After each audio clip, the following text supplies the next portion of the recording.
Let's talk about what's on the calendar and the schedule and the itinerary here in Germany. Joining me, Meaghan Dugan is the head of options at SIBO. Meaghan, great to meet you here. Nice to meet you as well, Oliver. And head of options at SIBO, that sounds like head of cars at BMW, head of food at McDonald's. You were hired in February, so tell me kind of where your mind's at. Yeah. What's exciting to you, and obviously a lot of people associate what we're talking about here today with options. Our whole show that we've been doing from SIBO is obviously very options heavy. What's exciting to you right now? Yeah, so much to cover. Thank you very much for having me. Yeah. I'm very excited to be, this is my first RMC actually coming in, and this one is very special in general. We're celebrating the 40th sort of anniversary of bringing this entire conference together. Oh, cool. And this is a really amazing group of individuals, a very diverse background. You have sophisticated traders, you have the retail side, you have the institutions, the sell side, the ETF issuers. Yeah. We're just talking crypto. You have the gamut of sort of curated, sophisticated people that can come around to share really great ideas around where we see this market moving in a short term and sort of a long-term trend perspective. Also, while sharing innovative ideas, what's new, hearing what everybody else is up to, right? And we all hear those pieces to help drive what we all want to drive in our strategy when we go home, right? Yeah, I keep thinking back to Anu Ganti's numbers from the top of the show from S&P Dow Jones. Index-linked volume growth of 50 trillion. So if so many people are parked in the market, but then obviously you have now more and more people trading around that market as well with options and a whole retail side that now institutions, we're talking about the same things, a lot of them here that we were in Robinhood last week. Absolutely. And we see this across the gamut of the trading window as well. So we offer the global trading hours for index options for S&P and VIX and XSP, and we're actually seeing a lot more growth coming into that space.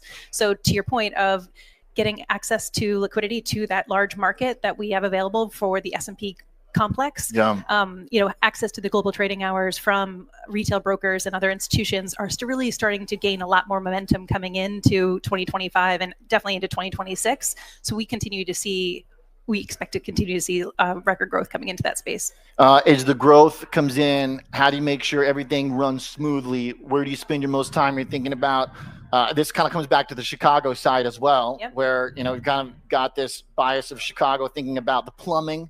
Market structure. Everybody's going to be taking part in these things. We got to make sure that everything's liquid, prices are good. How challenging does that become as the volumes go up? So this year, in the March, April sort of macro environment that we saw with the market moving so quickly in the up and down fashion, really stressed the system capabilities across all of the general markets, definitely including ours on the SPX and SPXW complex. We've learned so many great key attributes from that effort and the market moves, so that we, at the core, every day at SIBO, we want to operate resilient, stable markets. To your point, we need to make sure that people feel confident and secure in coming to us at any time of day that our markets are open. So we need to ensure that we're constantly evolving our technology, looking at how we're looking at market structure initiatives to help either adjust behavior or add more operational efficiencies. And we can talk a lot about some of those things that what we're looking at and what we're excited about coming in.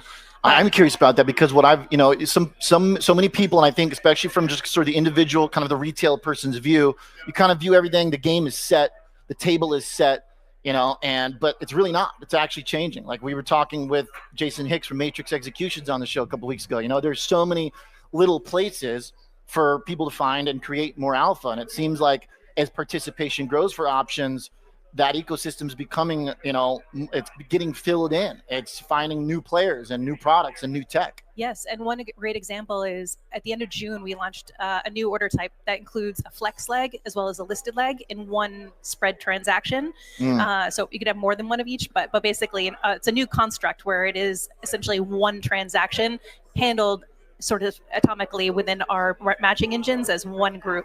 So we're excited to have launched that out, and that's been really gaining a lot more momentum from a lot of the flex investors. As it helps fine tune really their operational efficiencies, because they were really doing this in two different ways. They were submitting two separate orders to the exchange to be able to really have the same sort of generated alpha, but now we can do it in one. That's a great example. And I'd also hear flex options getting used more and more in the lexicon of the derivatives world as well, from institutions, from ETF managers and more.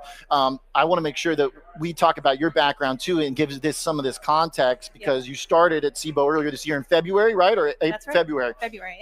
And you've got a background that includes algo trading. You were on the floor. I mean, how do you combine what you're doing now, thinking about strategy, but also, you know, the market person inside you? It never dies, right? Oh no, yeah, that's what's great, and also the trading floor is definitely my home away from home. So I love spending time in our Chicago, our floor in Chicago. So yes, so it's really been giving me a wide understanding of how really to look at our strategy overall, having been able to live in those moments in different parts of our financial history, or the market history, to understand moving like the flash crash side and sort of the credit crisis and all moving through. We all learned, our entire markets have learned, right? So we've generated better enhanced risk controls, making the end customer investor much more confident in knowing that they can come in with added protections, but also having the ability to see it from a trading perspective, an institutional perspective, a retail side, and now the exchange perspective. At CBOE, it is the home of derivatives. You see how all the gears connect, right? Yeah, so where it all comes together. I'm very grateful and very happy to be here. It's been a great 7 months. I can't believe it's already been 7 months. I feel like I've been here forever. So it's been a good, in a good way. That means it's home. That means it's a natural place. I feel like you've been there forever. Well, the way you talked about the drop in the spring of this year and the market coming back, I can sense that you have that trader still inside you. So we're going to continue the conversation. Great to meet you. Great to have you. Thank you so much, Oliver. Absolutely. Meaghan Dugan, head of U.S. options at CBOE. We're going to talk some bonds. We're going to talk some futures. We got David Litchfield patiently standing by to close us out. We'll be right back from Germany.